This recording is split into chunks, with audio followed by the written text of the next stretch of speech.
Buenas noches. El medio rural aragonés pierde población. En el último medio siglo, 2 de cada 3 pueblos han perdido a la mitad de sus vecinos. Precisamente hoy se ha hablado de este asunto en Zaragoza. Las 6 autonomías más despobladas plantean estrategias conjuntas que eviten el declive demográfico y solicitan al gobierno la revisión del sistema de financiación autonómica.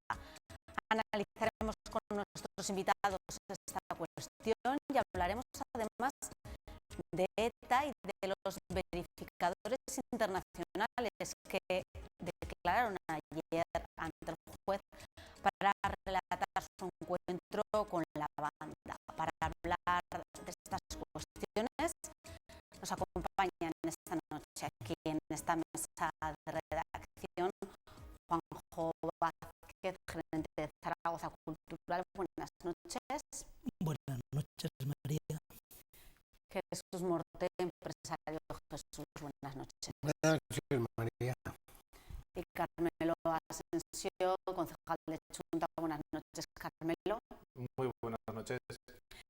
Vamos a comenzar hablando de este primer tema que planteábamos, la despoblación en Aragón. Los datos son claros. En los últimos 50 años, Aragón ha perdido casi, los pueblos de Aragón han perdido casi 300.000 habitantes y 2 de cada 3 municipios la mitad de sus vecinos. Hoy en Zaragoza se han reunido las 6 comunidades autónomas con más despoblación, entre ellas Aragón, para hablar de qué estrategias conjuntas se pueden tomar para solicitar al gobierno central alternativas para que no ocurra este declive y también para revisar el modelo de financiación autonómica. En primer lugar, ¿qué va a pasar a este ritmo? ¿Cómo veis vosotros los pueblos de Aragón dentro de 50 años? ¿Va a continuar esa despoblación? Y en segundo lugar, ¿qué estrategias se deberían de poner en marcha para que no ocurra esto? Juanjo. Sí, la despoblación en Aragón, que es uno de sus más graves problemas, es ya una situación histórica. Es decir, es algo que viene ocurriendo desde el comienzo de la industrialización española, ¿no?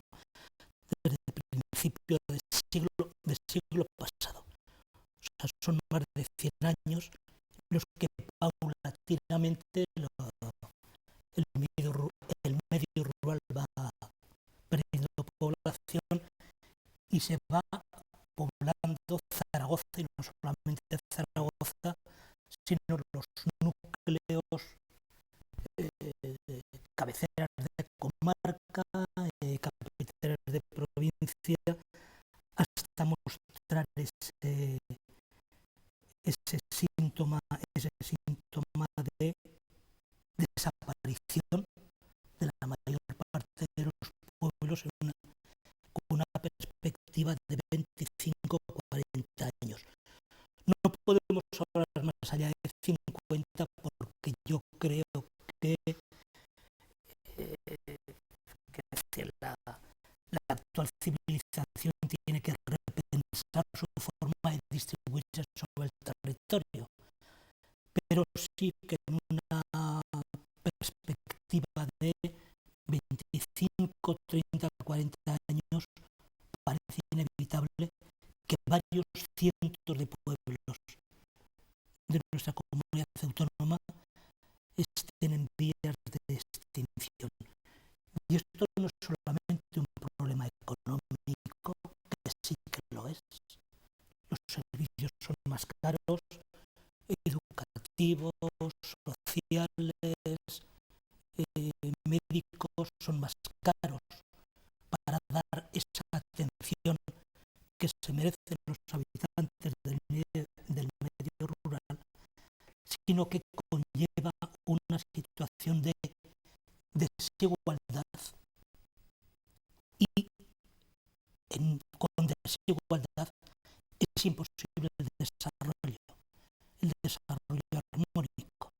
Es decir, no solamente es una situación injusta para los habitantes de los núcleos rurales, sino que el conjunto de la comunidad autónoma tiene problemas de desarrollo de vidas en las tareas que supone.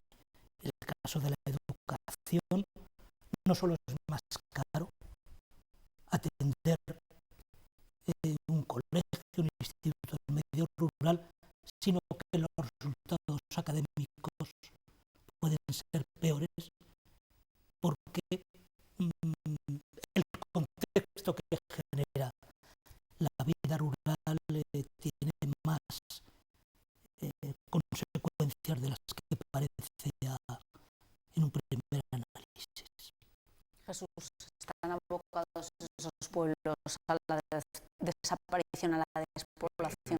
Yo espero que no. Y por poner algún aspecto positivo en tu intervención, yo diría que es verdad que desde hace 50 años se está perdiendo población, pero desde hace 100 hemos ganado. Siempre hay un dato en el medio rural, no. ¿Y en medio rural? Se ha ganado en Zaragoza, ¿no? No, en Aragón en su conjunto seguro. Sí. En Aragón, lo que no sé es cómo está distribuido. Sí, Ciudades o rural, pero yo espero que no, que esa despoblación en el medio rural no se produzca, pero Aragón tiene unas características muy especiales que no las tienen muchas de las comunidades autónomas de España, ¿no? Somos el 9% del territorio total y sin embargo solamente el 13% de la población, ¿no? Y eso enmarca una situación que por ser muy singular debe tener un tratamiento singular. Y en esta región querida nuestra no se ha tenido nunca en cuenta esa situación demográfica y geográfica y siempre nos han tratado como si fuéramos una comunidad de 10.000 kilómetros cuadrados y 2 millones de habitantes. A mí me da la impresión de que hay pocos alicientes, es verdad, para que los ciudadanos vivan en el medio rural. Pero hay pocos alicientes porque los servicios que se les presta o no existen o son malos. Entonces, claro, ¿quién se va a idea a sufrir las consecuencias de un territorio extenso y de una demografía baja? Entonces, a mí me da la impresión de que la solución podría estar en que el elemento vertebrador, en el caso de la financiación de las comunidades autónomas, fuera población y territorio, y no otros, porque en nuestra comunidad autónoma los otros tienen menor valor diferencial con el resto de las a mí me da la impresión de que con servicios adecuados a las circunstancias y una infraestructura de transporte adecuada, yo creo que aún podemos recuperar la posibilidad de que la gente esté interesada en vivir en el medio rural, entre otras razones, porque la industria agraria y la industria de agroalimentación es muy importante para los que no vivimos en las zonas rurales, ¿no? En definitiva, yo confío que al final logremos imponer el criterio de la financiación de acuerdo con nuestras propias singularidades. Eso es precisamente lo que están solicitando estas 6 comunidades autónomas que se han reunido aquí en Zaragoza, que todas ellas, como decía Jesús, Aragón es el 3%, pero todas juntas son el 29%, y estamos hablando de Aragón, Extremadura, Castilla-La Mancha, Castilla-León, Asturias y Galicia, comunidades amplias, muchas de ellas. Carmelo. Sí, comunidades con un amplio territorio y con una densidad demográfica muy baja. De hecho, Aragón yo creo que está en la cabeza junto con Castilla-La Mancha, si no recuerdo mal, y Extremadura, con una densidad demográfica que no pasamos de los 18 habitantes por kilómetro cuadrado, que se dice pronto. O sea, hay muy pocas zonas, hay muy pocas regiones en Europa que tienen una densidad demográfica tan baja. Y además esto es como un círculo vicioso, ¿verdad? Cuanta menos población hay, menos inversión por parte de las administraciones existen y menos capacidad de generar actividad económica, más servicios y por lo tanto asentar la población. Es un fenómeno que llevamos viviendo hace muchos años. Ahora decía Jesús que había que invertir. Pues claro que hay que invertir, porque muchas veces el éxodo de la población a las grandes ciudades es por la carencia de servicios, por un lado, servicios básicos relacionados con la sanidad y con la educación, y por la carencia de infraestructuras.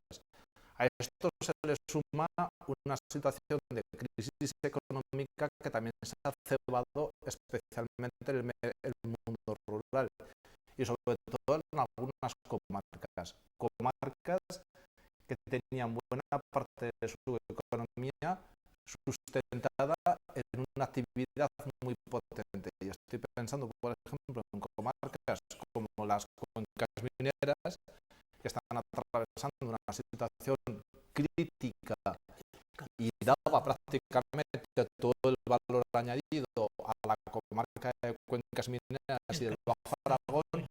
El clúster del calzado en la ribera de Aranda, o sea, en la ribera de la Aranda, Llueca, Brea y toda esa zona, y otras deslocalizaciones industriales muy puntuales, como en su día se sufrió la de Mildred en la olla de Huesca, por ejemplo, o la de Pauni, o la de más recientemente Chocolates Hueso en Ateca, que han dejado pues tocadas a comarcas que buena parte de su empleo y de su economía estaba sustentada en esas industrias.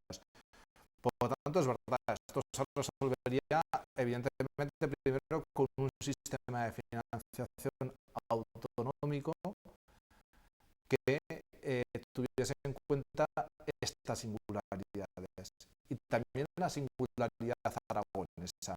Y ya no me estoy refiriendo también a derechos forales propios, que por cierto, pues también mucho tendríamos que hablar a ese respecto, ya que un sistema foral o un sistema de cupo sería mucho más ventajoso con sistemas de nivelación con relación al resto de las comunidades autónomas. Ojo, ahí Aragón evidentemente saldría ganando y podría contar con más recursos. Segundo, esto también se arregla no solamente garantizando un plan de inversiones en infraestructuras, tanto sociales como viarias, importantes para estas comarcas, sino con planes de choque y planes de reindustrialización para esas comarcas que precisamente han sufrido durante este tiempo las consecuencias de la crisis y procesos de deslocalización industrial. En este sentido, lo más triste, y es consecuencia de este gobierno, pero también del anterior, es que no ha habido una capacidad de planificar. No hemos sido capaces de tener un observatorio capaz de analizar qué es lo que estaba ocurriendo con muchas comarcas aragonesas, esa especialización que tenían en algunos sectores ya maduros y que ahora con la crisis han pinchado o han terminado yéndose a otro sitio, con lo que ha supuesto lógicamente una situación económica complicada para esas comarcas y por lo tanto un éxodo, pérdida de población, ¿no? ¿Pero creéis que esas 6 comunidades autónomas pueden conseguir la fuerza suficiente para presionar y poder cambiar el modelo a su favor o a nuestro favor? Político, sí, bueno, perdona, Juanjo. No, el peso político es el que es, y desgraciadamente el sistema de financiación desde que se creó a finales de los años 90 para acceder más capacidad de gestión de sus tributos a las comunidades autónomas, siempre desgraciadamente ha primado el criterio de población, el total del volumen de población a atender, más que estas singularidades, porque habría que hablar de la dispersión demográfica y del envejecimiento de la población. Dos factores que hacen que el coste de la prestación de un mismo servicio en una comarca aragonesa sea más costoso, por ejemplo, que en una comarca catalana, donde la población, por ejemplo, está mucho más repartida, o en otras zonas del territorio que no tienen este problema de despoblación y de envejecimiento a su vez de esa población, ¿no?, en el territorio. Creo que Carmelo tocaba uno de los puntos claves. El problema no es la despoblación solo, sino la edad de la gente que queda en los núcleos rurales. Ahí es donde no hay esperanza de vida. No hay esperanza de vida en la actual situación del medio rural, porque además es una población envejecida. Es lo mismo que le ocurre a Asturias, pero no le ocurre a Extremadura o no le ocurre a Castilla-La Mancha. Es decir, hablamos de situaciones diferentes y el problema más grave de Aragón es la despoblación, la dispersión y el envejecimiento. Entonces no se trata solamente de un problema de financiación, que sí que lo es. Efectivamente los servicios son más caros, pero es que con todos los servicios que se puedan dar en el medio rural, la solución no está solamente de esos servicios. Me explico. No puedes poner una unidad de urgencias en todos los lugares. Puedes poner helicópteros que permitan que un ciudadano con una urgencia pueda desplazarse. Pero es que no es lo mismo en un medio rural, el helicóptero le costará media hora, 3/4 de hora o 1 hora resolver el problema, cuando en una gran ciudad son 10 minutos. No es solamente un problema de prestación de servicio, sino de características de ese medio rural.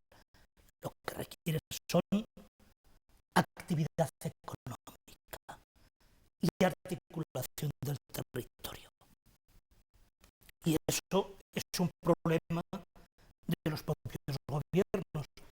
Decía Carmelo que históricamente ha ocurrido, es cierto que históricamente ha ocurrido, pero el único momento en todo el siglo en el que se ha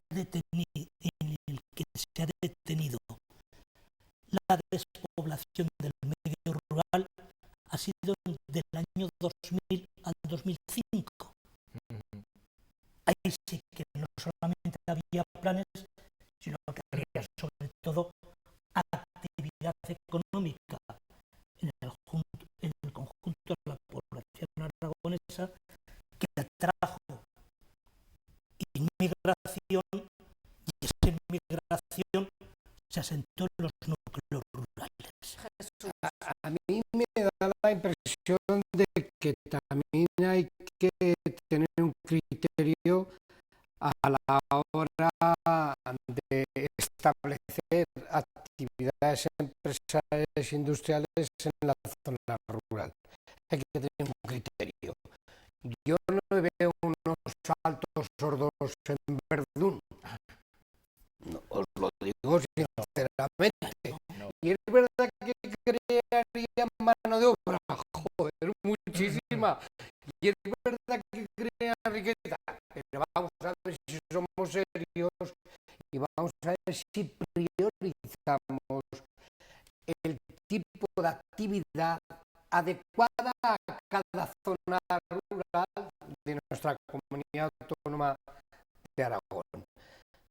Yo creo que el futuro para ese no despoblamiento rural está en lo que puede hacer el medio rural, la agricultura, la agroindustria, la cultura y el turismo.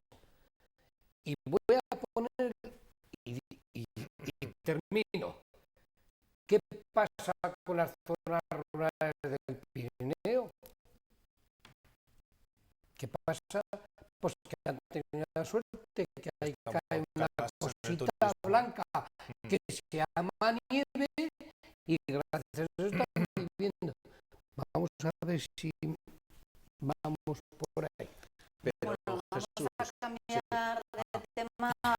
Sí, vamos a hablar ahora de otra cuestión. Hablamos de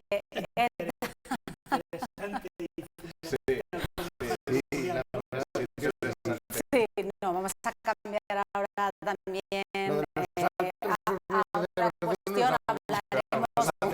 Volveremos a este tema seguramente en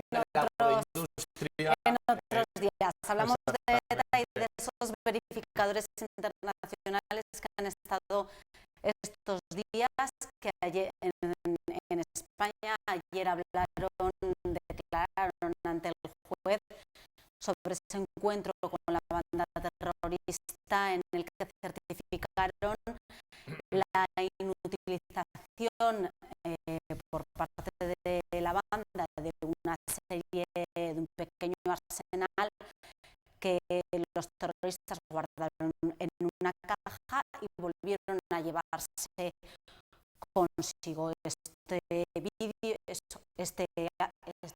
reunión fue grabada en un vídeo que la banda distribuyó a una cadena internacional de noticias. Bueno, en primer lugar, ¿qué os parece esta escenificación de la banda y de los verificadores y también las conclusiones a las que han llegado estos señores que han venido? Pues a mí me parece un tema suficientemente serio que ha causado bastante dolor y bastantes muertes, muchas de ellas todavía recientes. ETA yo no sé cuánto tiempo lleva sin asesinar, creo que 3 años. Afortunadamente, sin ningún tipo de atentado terrorista y sin ninguna muerte como para frivolizar determinadas cuestiones. Yo creo que hay que ser muy cuidadoso. Es verdad que estamos en un momento, yo creo que especialmente sensible y esperanzador por el hecho de que llevamos ya 3 años o más sin ningún asesinato, y porque parece que se han ido dando los pasos para la desaparición definitiva de esta lacra en Euskadi y en el resto del Estado español, pero yo creo que hay que ser muy cuidadosos y sobre todo con estas puestas en escena, porque las imágenes del otro día eran algo sorprendentes, ¿no? Porque había casi más encapuchados que armas, unas armas y una entrega que se intenta pues visualizar con una especie de interlocutores o mediadores que no se da cuenta de qué y cómo han aparecido en este proceso de desarme y abandono de la lucha armada por parte de ETA, que yo creo que hay que ser muy cuidadosos cuando se ofrecen pues esas imágenes y cuando existen unos mediadores que, si yo no recuerdo mal, nadie lo ha planteado desde el gobierno de España, que haya pues una mediación a nivel internacional. Otra cuestión distinta, evidentemente, es el gobierno vasco y lo que pretenda políticamente el gobierno vasco, pero me da la sensación de que es una cosa suficientemente delicada e importante la situación en la que está en este momento como para escenificaciones como la del otro día, que no sé exactamente muy bien a dónde pretende llegar, ¿no? Si realmente hay un compromiso por parte de ETA de abandonar definitivamente la actividad terrorista, que lo haga y entregando absolutamente todo su arsenal, todo su armamento y evidentemente renunciando de una vez por todas a la extorsión y al terrorismo. Eso es lo único que tiene que hacer efectivamente, y eso es lo único que se podría negociar con ETA. Eso es lo único.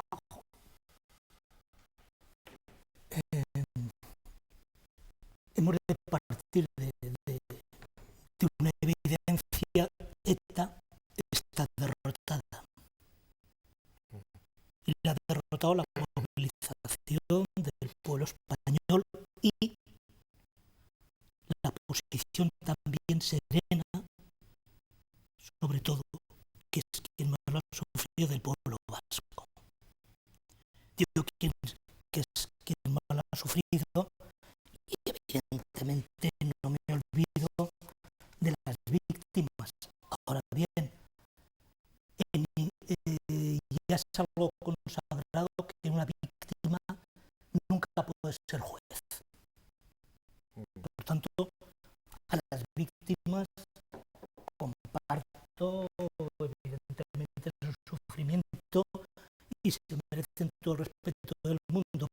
que hablamos de que ETA está derrotada y que todos los gestos que está haciendo hay que entenderlos en ese proceso de disolución. No digo que merezcan un respeto, pero sí que hay que hacerle una lectura de que esto tiene un final y un final que es más pronto que tarde. Intentar manipular ese conflicto, ese proceso de disolución, jugando a política partidaria, me parece que no es frívolo, es que es poner, entorpecer un proceso que todo el pueblo español lleva saliendo a la calle, votando a los partidos constitucionales, etcétera, etcétera, están haciendo lo posible por la disolución. En todo conflicto hay un mediador. Y esa es la fórmula que se adopta desde los institutos de enseñanza media hasta otros conflictos más graves. El que haya un mediador no significa que se presupone que las dos partes del conflicto sean equivalentes.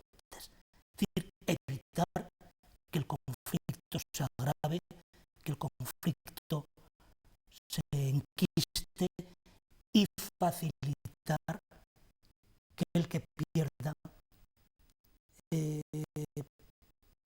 no se echa atrás porque se le cierran los caminos de salida. Por lo tanto, el proceso, los verificadores, los mediadores pudieron cometer un error al dejarse fotografiar, pero me parece que el pequeño paso adelante es un pequeñísimo paso adelante que anuncia el gran paso que hay que dar. Yo tampoco me creeré que el conflicto está cerrado hasta que no entreguen las armas, hasta que no entreguen absolutamente todas las armas. Pero esto no hay que, coincido con Carmelo, no hay que frivolizar ni hacer caricatura de un hecho que, aunque sea escaso, pero es positivo. Jesús. A mí que con carácter general el tema de ETA me produce vómitos, no lo puedo evitar, lo siento. Yo soy un ciudadano que no tiene ninguna responsabilidad en la deriva de la solución de ETA y pienso como ciudadano normal.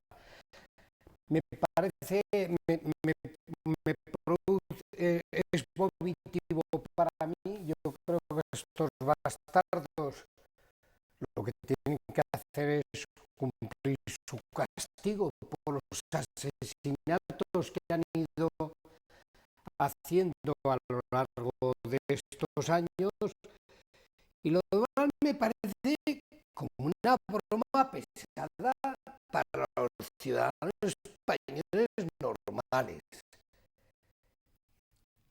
Yo voy a llamarlos verificadores y no observadores internacionales, porque el verificador me parece que es el verificador del agua del contador y me resulta más grato llamarles verificadores que no observadores internacionales. Y no entiendo nada. No entiendo la postura del gobierno vasco. No entiendo la postura de quien se ha prestado a hacer esa chirigota, ¿no?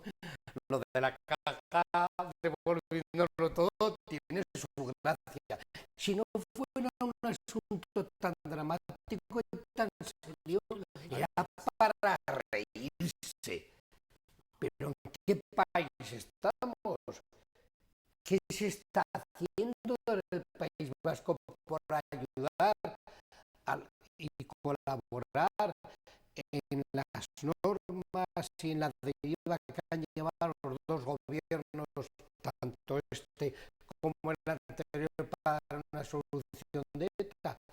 Que estamos contentos todos de que ETA no mate hace 2 años. Hombre, es que alguien estaba contento cuando mataban, ¿o qué? Si es lo normal, es que no haya nadie en este país que mate de una manera colectiva. Eso es lo normal. Casi nos habíamos acostumbrado. Fuera, hombre, esto a mí, de verdad, me indigna. Me indigna ver las fotos de los verificadores. Me indigna ver a los encapuchados. Y me indigna ver cómo el señor Urkullu los va a recibir a Madrid al hotel. Vamos a ver que aquí los ciudadanos nos da la impresión de que se nos están gastando de una forma pesada. Pero es que ha pasado en el Reino Unido, en Colombia. Terminamos, ¿eh? Quiero decir que es que los Y conflictos, vamos a comparar con los conflictos, eso. Lo que pasa es que no todos los comparar, conflictos no son no comparar los comparables. conflictos, Ojo. pero sí los pasos a dar. Pero Bueno,